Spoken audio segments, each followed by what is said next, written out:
The early morning sun cast long, deceptive shadows across the Masai Mara as Rehema, a 32-year-old zoologist, adjusted her binoculars. Beside her, Jomo, her experienced guide, navigated their weathered safari vehicle with an almost telepathic understanding of the terrain. Their mission this dawn, to locate and observe the Sinaifu pride, a group of lions Rehema had been meticulously studying for months. The air was cool, carrying the scent of damp earth and wild sage, a familiar comfort that usually grounded Rehema. Today, however, an undercurrent of unease prickled at her skin. They found the main pride quickly, sprawled in the tall grasses, already seeking respite from the looming heat. But Rehema's count was short. "Two missing," she murmured, her brow furrowing. "The young female, Zola, and her cub." Jomo's gaze swept the horizon, his keen eyes missing nothing. The absence felt stark, out of place. It wasn't long before they spotted Zola. She wasn't with the pride, but instead paced frantically by the swollen Talek River, a muddy torrent after the recent heavy rains. Her agitated growls carried on the wind, a sound of profound distress that chilled Rehema to the bone. Jomo, his face grim, pointed, "Look, Rehema, the water." Rehema lowered her binoculars, scanning the river's surface. It wasn't just muddy, it possessed an unusual, almost iridescent shimmer, reflecting the sky in a way that was unnatural. A faint, metallic tang, sharp and acrid, stung her nostrils. This wasn't the smell of a rain-swollen river. "Something's wrong, Jomo." Rehema's voice tightened, a cold knot forming in her stomach. "The river, it's not just rain." Then they saw it, a small, struggling form in the churning water, barely visible against the murky brown. The cub, its fur, matted and clinging to its tiny body, gleamed with the same strange, oily sheen that coated the river's surface. A whimper, weak and desperate, reached them. A primal jolt of terror, instantly followed by overwhelming compassion, shot through Rehema. Her training screamed at her, "Do not interfere." Strict scientific protocol was absolute, demanding non-intervention in the natural cycle, even in tragedy. But this wasn't natural. The cub's struggle, the unnatural sheen, Zola's frantic pacing, it all pointed to something profoundly wrong. The sight of that tiny, helpless creature succumbing to an unseen, insidious threat tore at her carefully constructed professional detachment. "It's too dangerous, Rehema," Jomo warned, his voice tight with concern. "And that water, it smells wrong." He was right. The danger was palpable, not just from the river's current, but from Zola, the grieving, protective mother. Yet Rehema couldn't turn away. This wasn't a predation, not a disease. This felt deliberate, unnatural. With a surge of adrenaline, Rehema grabbed her satellite phone, a desperate measure of last resort, and plunged into the foul water. The sudden cold was a shock, but her focus was unwavering. She sprinted through the current, the viscous water clinging to her clothes, her boots sinking slightly into the slick riverbed. Zola's guttural growls intensified, a clear warning. But Rehema ignored them, her gaze locked on the drowning cub. The current, though swollen, was unnaturally slow, thick like pushing through heavy oil. It fought her, pulling at her legs, making every step a monumental effort. Finally, she reached the cub, its eyes barely open, its small body limp. She scooped it up, cradling its shivering form against her chest. A faint, metallic odor, now stronger and sickening, clung to its damp fur, a smell that had nothing to do with the wild. As she held the cub, she risked a glance towards the bank. To her horror, the entire Sinaifu pride had gathered, a silent, formidable semicircle of golden eyes. The magnificent male, Sinaifu himself, stood front and center, his immense presence radiating a terrifying stillness. They watched her, every move scrutinized, a hunter's patience in their collective gaze. "Jomo," she called out, her voice strained, a desperate plea torn from her throat. "Tell the camp to send backup and warn them about the water." Her words hung heavy in the air, swallowed by the vast, indifferent wilderness. A profound sense of isolation washed over her. Here, in the heart of the wild, surrounded by its untamed majesty and raw power, she felt utterly alone. The immediate threat of the pride was terrifying, but the growing, unseen danger lurking in the unnaturally shimmering water, the source of the cub's peril, was a far more chilling prospect. Her decision to break protocol to risk her life and career was agonizing, but she knew with a certainty that transcended fear that this cub's peril was more than natural. Gasping, Rahema pulled herself from the viscous grip of the Talek River. The cub held close in her arms. Water streamed from her soaked clothes, plastering them to her body, and she shivered, not just from the cold. The cub, named Nuru by Rahema during her studies of the pride, remained limp, a disturbing weight. It coughed again, a weak, shallow sound, expelling more of the foul-smelling water, but its movements were sluggish, its little body unresponsive in a way that defied the typical frantic struggle of a rescued, drowning animal. It was wrong, unnaturally so. Her heart hammered against her ribs, a frantic drumbeat of terror and resolve. The entire pride watched, an audience of predators. The mother, Zola, let out a low, warning snarl, her eyes fixed on Rahima. Every instinct screamed at Rahima to retreat, to hand the cub to Jomo, but she knew she had to return it directly. She knelt on the muddy bank, slowly, deliberately. "I'm bringing your baby back," she murmured, her voice soft, attempting to soothe the enraged lioness even as she prayed the words reached something beyond animalistic rage. Then, from the assembled pride, Sanaifu, the magnificent dominant male, began to approach. His steps were slow, deliberate, each pawfall a heavy punctuation mark in the tense silence. His amber eyes, intelligent and ancient, were fixed on Rahima, intensely assessing her, stripping away her scientific detachment, seeing only a vulnerable human intruding on his territory, touching his kin. As Rahima gently lowered Nuru onto the damp earth, she saw it, not an obvious injury but something far more insidious. On the cub's left ear, partially obscured by damp fur, was a faint, almost invisible geometric pattern. It wasn't a tear from a fight or a birthmark. It was a perfect, intricate series of lines and angles, like a tiny, precise tag mark etched onto the delicate skin. Too perfect, too deliberate to be natural. A shiver, colder than the river water, traced its way down Rahima's spine. The mother lioness, Zola, nudged Nuru with her nose, then began to groom the cub, her rough tongue cleaning its matted fur. But then she paused, sniffing Nuru's fur intensely, her nostrils flaring. A low, uneasy growl rumbled deep in her chest, not directed at Rahima, but at the river, at the shimmering water, at the unseen source of the cub's sickness. Rahima, backups still a few minutes out. Jomo's shouted warning tore through the strained silence, a stark reminder of her extreme vulnerability, yet a strange resolve hardened Rahima's gaze. The pattern, the water, this was not natural. Suddenly, Nuru stirred, wobbling on unsteady legs. Instead of seeking the comfort of its mother or even exhibiting fear, it took a few clumsy steps towards Rahima, its small head cocked in a strange, almost curious way. Rahima froze, her breath catching in her throat. Then Nuru's eyes glazed over momentarily, unfocused, and a distinct tremor ran through its small body, shaking it violently for a second before it recovered, blinking slowly. The sight sent a fresh wave of dread through Rahima. This was not normal behavior. In the distance, the faint yet distinct rumble of approaching vehicles broke the eerie stillness. The lion's ears swiveled, their attention momentarily diverted, giving Rahima a precious window. She slowly, cautiously rose to her feet, her eyes never leaving Sanaifu.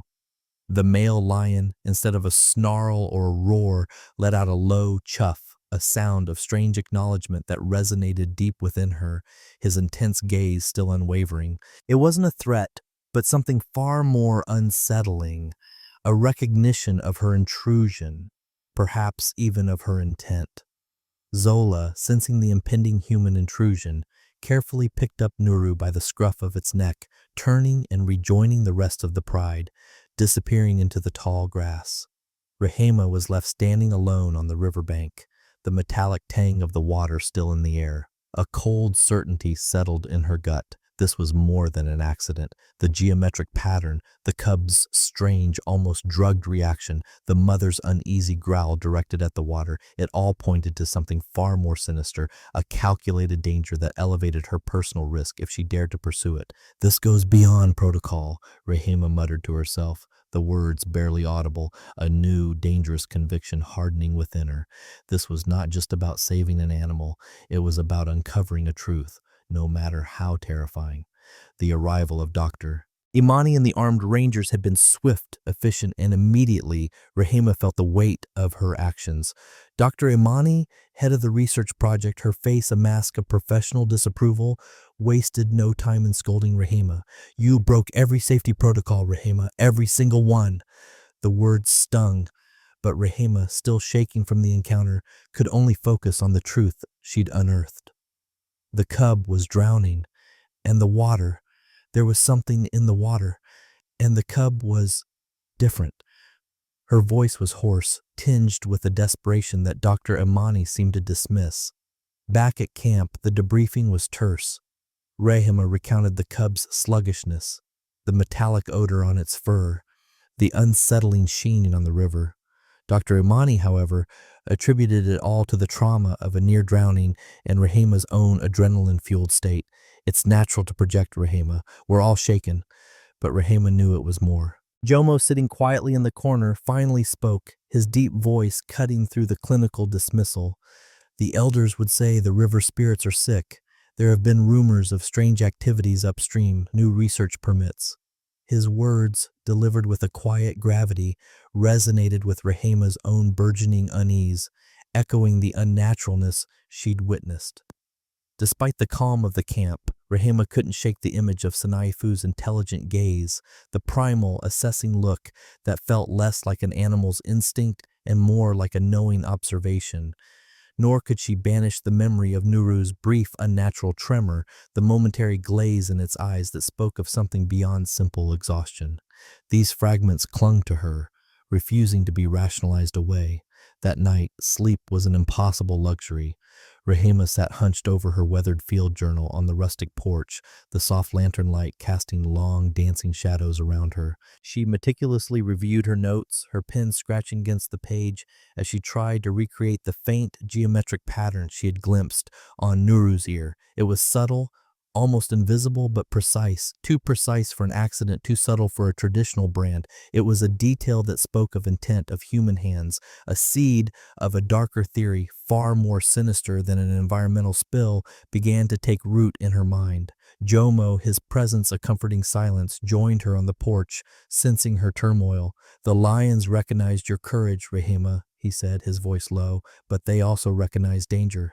He spoke of more than just river spirits. He spoke of tangible whispers, unusual disappearances of smaller wildlife, an increased presence of distant, unidentifiable corporate vehicles near the river's source. He even mentioned new imposing fences that local communities had never seen guarding areas previously open. "These research permits worry the local communities," Jomo shared. "They've never seen such fences, such secrecy." Rahima's scientific mind, trained to seek logical explanations, grappled fiercely with these anomalies. Was it a freak natural event? Or was it, as her gut screamed, a deliberate act of human interference, a conspiracy hidden beneath layers of official permits and corporate secrecy? Her ethical conflict deepened, a chasm opening between her duty as a zoologist to observe and protect, and a terrifying realization that protecting might now mean investigating, might mean putting herself at greater personal risk. The lion's unusual behavior replayed in her mind. It wasn't just curiosity, not just the primal fear and aggression one would expect. It felt like an interaction, a communication, almost an unspoken plea. They had watched her with an intensity that transcended mere animal observation. "If we go back," Jomo said, his eyes reflecting the lantern's glow, "the lions will remember you. And perhaps they will show you more than you expect." His words solidified an agonizing decision. Rahima knew with absolute certainty that she must return, not just for her research, not just for the cub, but to understand the full extent of this human-related danger, to uncover the truth behind the shimmering river and the patterned ear. Her deep moral conviction now overrode strict adherence to protocol, committing her to a path fraught with risk, a path that led directly into the heart of an unseen, unfolding horror. The sun had barely begun its ascent when Rahima, ignoring Dr. Imani's stern advice to rest, insisted on returning to the field. Her scientific curiosity, now infused with a desperate urgency, demanded it. Jomo, his face etched with concern yet silent support, accompanied her along with two additional researchers and armed rangers. a concession to Dr. Imani's safety protocols. They found the Sinaifu pride quickly, basking in the nascent warmth of the savannah. Rahema's gaze immediately sought out Nuru, the rescued cub. A wave of relief washed over her as she observed the cub moving freely, playing with its siblings, seemingly fully recovered from its harrowing ordeal. But then, an extraordinary event unfolded. Sinaifu, the magnificent male lion, rose with a slow, deliberate grace. Instead of retreating or showing aggression, he began to approach their vehicle. He stopped about 50 yards away, settling into a regal crouch, his amber eyes fixed intently on them. It was an unprecedented display of trust, almost an invitation. Two female lions, including Nuru's mother Zola, followed suit, maintaining a specific intentional distance, their posture alert but not overtly hostile. Rahema, her heart pounding with a mixture of awe and growing apprehension, focused her research on these anomalous behaviors. Every nuance, every subtle shift in their posture, every direct glance from Sinaifu was meticulously documented. It felt as though the lions were engaging with them, not merely enduring their presence. She noticed Sinaifu's gaze frequently drifted past their vehicle, not towards the open plains, but towards a specific distant ridge where the Talak River bent out of sight. It was a subtle signal, repeated just enough to prick Rahema's subconscious. While observing the pride, her binoculars scanned the cubs, and then she saw it. On the ear of another, older cub, one of Nuru's siblings, was a small, brightly colored tag. It wasn't the crude, scarred marking of a traditional brand or scientific ear notch. This was a sophisticated, almost iridescent tag, a tiny technological disc. As the cub turned its head, Rahema could just make out a faint geometric pattern on its surface, identical to the almost invisible mark she had sketched from Nuru's ear. It wasn't a faint etching on Nuru, it was the residue of a faded, brightly colored tag. "Jomo, do you see that? On the young lion's ear? What is that?" Rahema whispered, her voice laced with a growing dread that turned her blood cold. This wasn't just a sick river. This was something far more deliberate. Jomo's face was grim.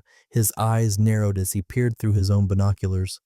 "A new kind of branding," he said, his voice low, a tremor of unease beneath his calm exterior.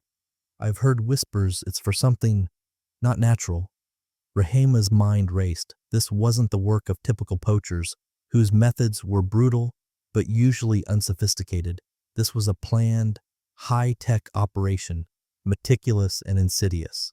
The metallic tang, the shimmering water, the cub's sickness, the geometric tag, it all coalesced into a horrifying picture of calculated human interference. From that moment, Rahema began to secretly document these tags, but her observations extended beyond the lions. She noted other environmental anomalies with a sharpened awareness. Patches of unnaturally discolored vegetation near the riverbanks, distinct from typical algal blooms. Unusual bird migration patterns, with species veering far from their usual routes. She recorded everything, driven by a burgeoning sense of dread. Later, back at camp, Dr. Imani reviewed the day's footage. "Remarkable," she mused, pointing at a clip of Sinaifu watching them. "Their unusual tolerance is unprecedented. You're building incredible trust, Rahema." Rahema, however, suspected it was more than just tolerance. "They're not just tolerating us, Doctor," she replied, her voice carefully neutral. "I think they're trying to communicate something specific." The lion's behavior had an organized, almost deliberate quality.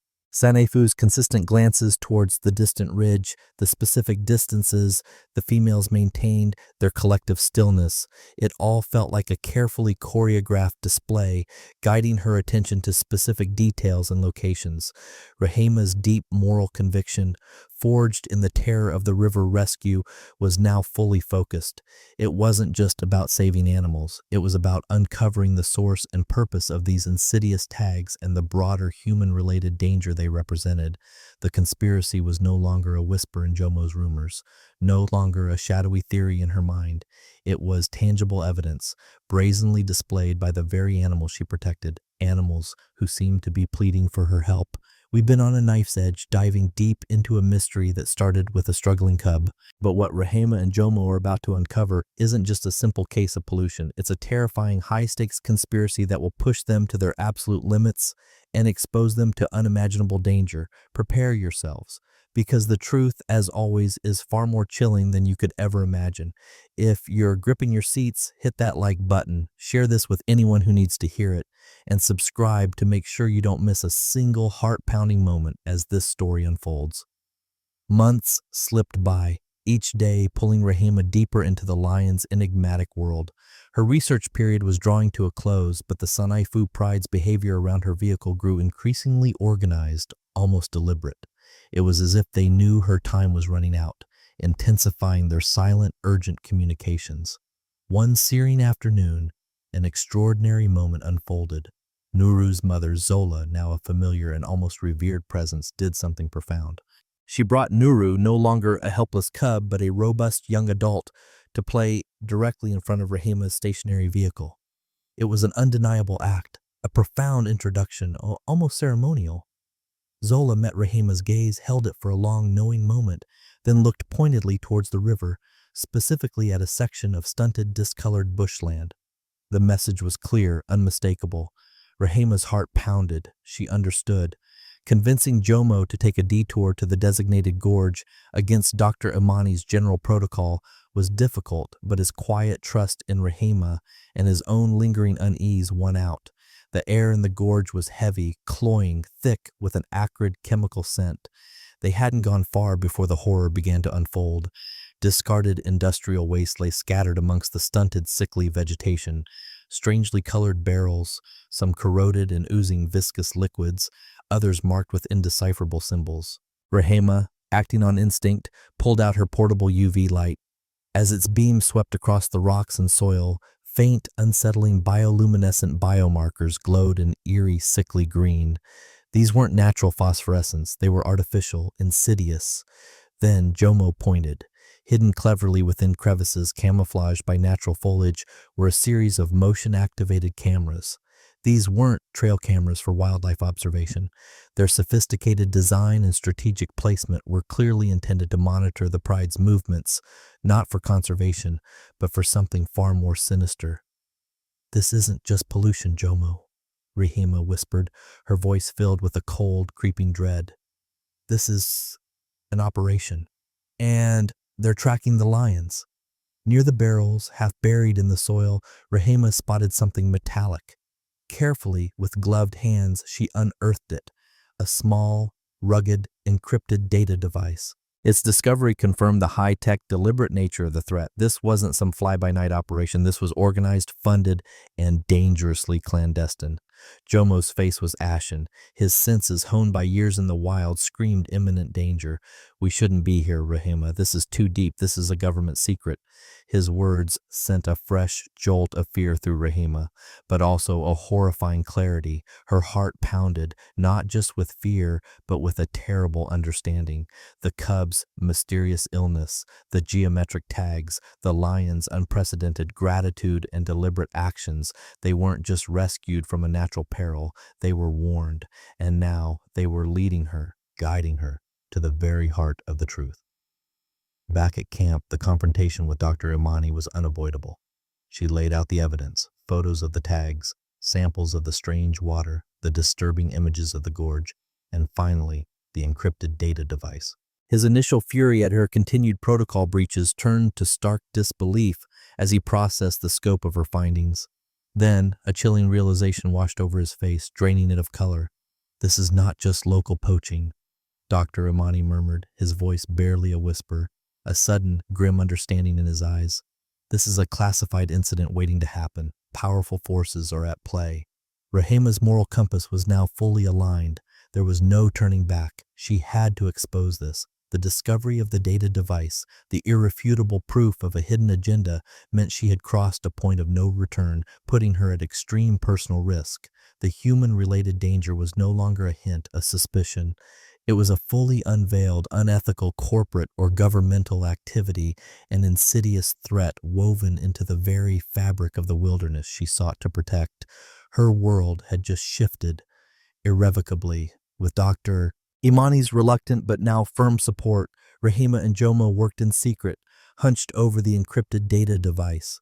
Days blurred into nights as they meticulously unraveled its layers. The truth, when it finally unfurled, was more horrifying than Rahima could have imagined. The device exposed Agritech Solutions, a multinational corporation conducting illegal biotesting and waste dumping under the guise of legitimate agricultural research. Worse still, the data revealed complicity from high-ranking local officials, their names and coded communications stark against the screen.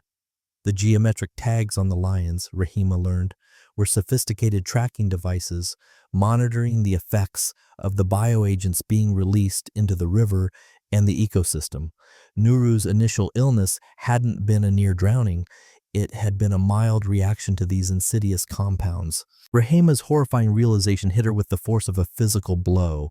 The lion's unprecedented gratitude wasn't simply a response to being saved. It was a desperate plea for help, a complex warning system demonstrating an intelligence far beyond human understanding. They hadn't just tolerated her presence. They had used her as a conduit, a messenger in a war they couldn't fight with claws and teeth. In a final, profound encounter before Rahima was due to leave the Mara, she and Jomo drove to the pride's location one last time. Rahima was now resolute, driven by a fierce moral conviction that burned hotter than any fear. As they approached, Sanaifu rose, stretched his powerful frame, and then, slowly, deliberately, let out a powerful, full-throated roar that echoed across the savannah, shaking the very air. One by one, the other lions joined in, Zola and Nuru among them, creating a chorus of primal sound that resonated deep within Rahima's soul. This time she understood. It wasn't a goodbye, not in the human sense of parting. It was a call to arms, a primal declaration against the silent human threat that plagued their home. "They're not just saying goodbye, Jomo," Rahima whispered, tears streaming down her face, her voice thick with emotion. "They're telling the world what's happening. They're asking for help." The decision was agonizing, yet firm. Rahima knew she had to expose Agritech Solutions. It would risk her career, her reputation, even her life against the powerful corporate and governmental forces involved. But there was no other choice. She accepted the position with the African Wildlife Foundation, using it as a shield. But her true mission was now clear: to bring justice and truth to the savannah. 2 years later, Rahima returned to the Masai Mara. The fight was a slow, grinding battle, but the truth, once unleashed, could not be contained. As she and Jomo drove through familiar territory, a shape emerged from the tall grass. Nuru, now a magnificent young adult female, approached their vehicle. Her calm, golden eyes held a depth of understanding that transcended explanation, a silent acknowledgement of their shared purpose, an unbreakable bond forged in the most unlikely of circumstances. "Welcome back," Jomo said softly, his gaze fixed on Nuru. Rahima knew he wasn't just speaking to her, but to the lioness, acknowledging the silent pact between them. The fight was far from over. The conspiracy ran deep, its tendrils reaching far. But the lion's silent trust, their profound intelligence, and Nuru's knowing gaze fueled Rahima's resolve. She was no longer just a zoologist. She was part of their struggle, a voice for the voiceless. The final confrontation with the hidden human forces would not be through violence, but through the shocking realization of a broader, systemic conspiracy that she was now committed to fighting forever. The sweltering African sun, once a relentless backdrop to Rahima's research, now bore witness to a profound reckoning. What began with the perilous rescue of a struggling lion cub in the unnaturally shimmering Talek River had blossomed into a chilling discovery. The cub's unnatural sluggishness, the faint geometric pattern on its ear, the disturbing industrial waste, and the bioluminescent markers in a hidden gorge, all meticulously revealed a sinister plot by Agritech Solutions. This wasn't merely a tale of environmental pollution. It was a high-stakes conspiracy of illegal biotesting, cloaked by powerful corporate and governmental complicity. The lions, particularly the Sinaifu and Nuru, had not merely tolerated Rehema, they had enlisted her.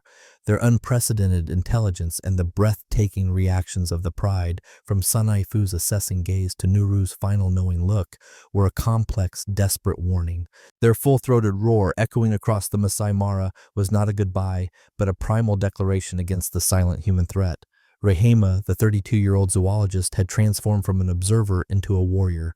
Her moral compass now irrevocably aligned, she was ready to risk everything, her career, her reputation, her life, to expose the truth. This was no longer just about protecting wildlife, it was about fighting for justice, forever bound by a silent pact with the majestic creatures of the savannah.